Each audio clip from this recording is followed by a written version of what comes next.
இன்னைக்கும் நாளைக்கும் வந்துட்டு ஒரு கிளாஸ் இருக்குது, செஷன் இருக்குது. அதை பத்தி என்ன நினைக்கிறீங்க? இல்ல ஆக்சுவலா செஷன் எடுக்கிறது ஒரு நல்ல விஷயம் தான். ஏன்னா இப்ப சட்டமன்றத்துக்கு போயிருக்க யாரும் அந்த சட்டமன்ற விதிகள் பத்தி எதுவும் தெரியாது. அதனால முதற்கட்டமா அது அவங்க தெரிஞ்சுக்க வேண்டி இருக்கு. பட் இவங்க தெரிஞ்சுக்கிட்டு ஆட்சி நடத்தி சட்டமன்றத்துல பேசி மக்கள் பிரச்சனையை பேசுவாங்களான்னு கேட்டா சுத்தமா கிடையாது. ஏன்னா இவங்க ரூலிங் பார்ட்டி சைட்ல இருக்கிறாங்க, கொஸ்டின் கேட்கிற இடத்துல இருக்கிறதெல்லாம் ஆப்போசிட் பார்ட்டி. அப்ப ஒரு கேள்வி கேட்டாங்கன்னா இவங்களுக்கு அதுக்கு பதில் தெரியுமான்னு கேட்டா தெரியாது. சட்டமன்றத்துல நீங்க கேள்வி கேட்கணும்னா நீங்க முன்னாடியே சபாநாயகர்கிட்ட அந்த கேள்வி கொடுத்தணும். அவங்க அந்த துறை சார்ந்த நிர்வாகிகள் துறை சார்ந்த அதிகாரிகள் அந்த கேள்விக்கான பதில ப்ரிப்பேர் பண்ணி அமைச்சர்கிட்ட கொடுத்துருவாங்க. அப்ப அமைச்சர் நீங்க கேள்வி கேட்கும்போது அந்த அமைச்சர் அந்த பதில சொல்லுவாங்க.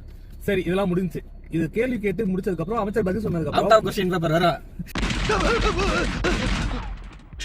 துணை கேள்வின்னு நம்ம ஒரு கேட்பாங்க பாரு, அப்பதான் இருக்கு நம்ம ஆளுங்க.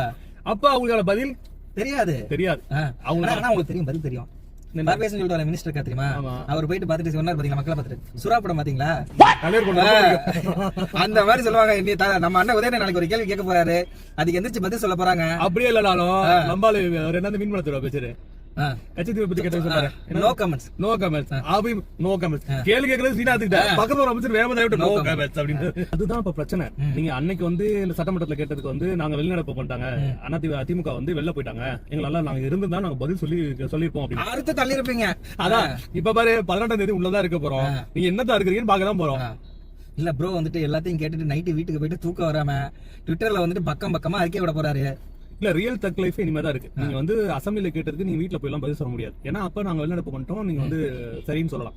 இப்ப நாங்க உள்ளதா இருக்க போறோம், நீங்க ஆன் ஸ்பாட்ல பதில் சொல்லலன்னு வச்சுங்களேன், உங்களோட அந்த ஃபேம் உடைய ஆரம்பிச்சு. அப்ப இப்ப போய் நம்ம ஸ்கூல்ல படிக்கிற மாதிரி படிச்சுட்டு இருக்காராம். நம்ம யாரு நம்ம ஆக்டிங் சிஎம் வீட்டுல ஆக்ட் பண்ணிட்டு இருக்காரு, கண்ணாடி முன்னாடி நின்று அப்படின்ற மாதிரி